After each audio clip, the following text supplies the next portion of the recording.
Welcome to City Connection, the City of Ventura's weekly television program designed to educate and inform our residents about city programs and services. I'm Andrew Powers with the City of Ventura, and I'll be your host. Today, we're going to learn more about the Supplemental Street Lighting Assessment District from Jeff Hereford from the City of Ventura's Traffic Engineering section. So come along with us. My name is Jeff Hereford, and I'm an Associate Engineer for the city's Public Works Department. I'm in the Traffic Engineering section, and my main responsibility is the timing of traffic signals, and I also work with signing and striping the city streets, and also work on the capital improvement projects that relate to transportation. The Traffic Engineering section deals with anything transportation related throughout the city, and we work on anything from the neighborhood traffic calming program to timing of the traffic lights like I talked about before.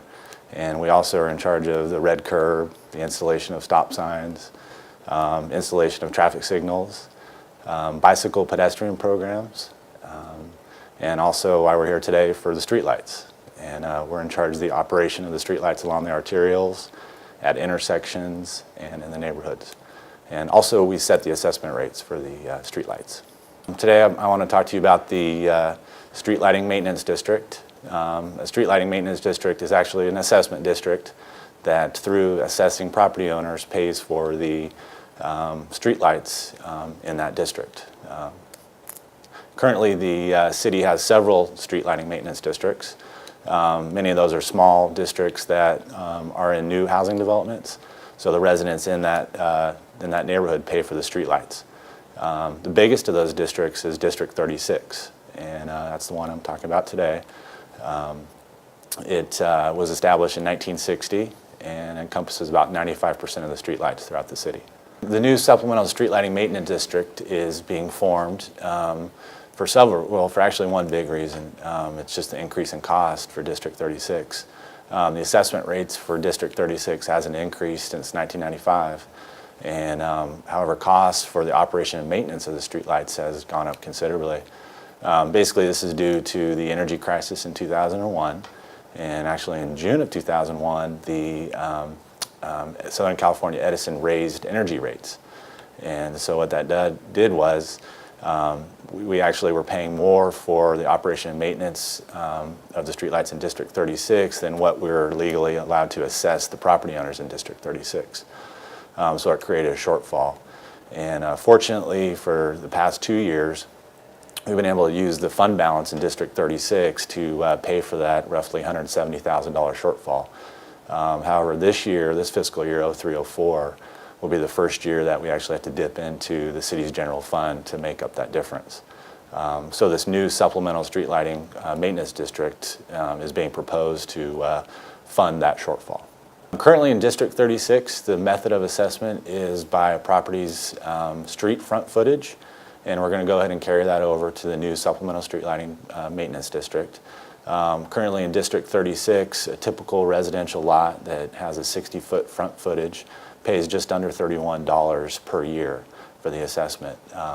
Under the new Supplemental Street Lighting Maintenance District, it's going to be just under $10 per year for the same residential lot.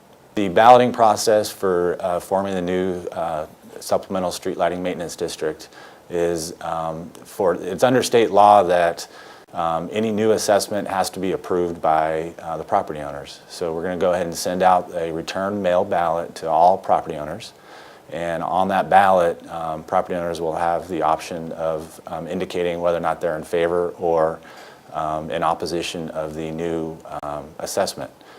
So once they're returned to the city clerk's office, if the majority of the return ballots weighted by the assessment rate is in favor of the new supplemental assessment, then the new district can be passed. As far as it being a secret ballot, it is not a secret ballot. All ballots will remain sealed until the tabulation process and the results are given to City Council. At that time, all ballots are a public record, so actually the public can go ahead and review the ballots. The mail-out ballots will be sent out to property owners on August 14th. So it'll be a couple days, and you'll see them in your mailbox. And there's state law requires a 45-day noticing period. And there has been a city council public hearing set for September 29th. So at the conclusion of that meeting, you can't turn in your ballots anymore, and the tabulation process will start, and it'll take about 2 weeks. And we're set for October 13th to go back to City Council and give the results to the City Council. And at that time, they'll, if it's approved, then they can go ahead and follow through and approve the new district. And they still do have the option, even if it's approved, not to go ahead and follow through with the approval of it. If this assessment district does not pass, each year the City Council will have to use city general funds to pay for that shortfall that I talked about earlier. Of course, that'll reduce the amount of money in the big pot for other city services. The new supplemental street lighting maintenance district assessment can only be increased by a cost of living adjustment factor, also known as the consumer price index. Last year, that was 3.5%. So if needed, each year we can raise that.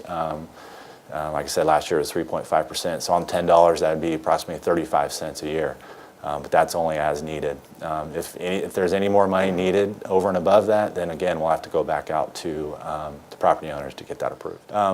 More information on, more details on the new supplemental street lighting maintenance district can be found in many different ways. There's going to be 2 public information meetings on September 4th and September 10th. And that information will be enclosed in the actual balloting information you receive that we're mailing out on August 14th. You can also give me a call. My phone number is 654-7744. Or you can email me at jherford@ci.ventura.ca.us. And finally, you can also go on the city's website, and there will be some information on there about that. That's all for this edition of City Connection. For more information on the Supplemental Street Lighting Assessment District, please contact Jeff Hereford at 654-7744 or visit the city's website at www.ci.ventura.ca.us. Until the next City Connection, I'm Andrew Powers.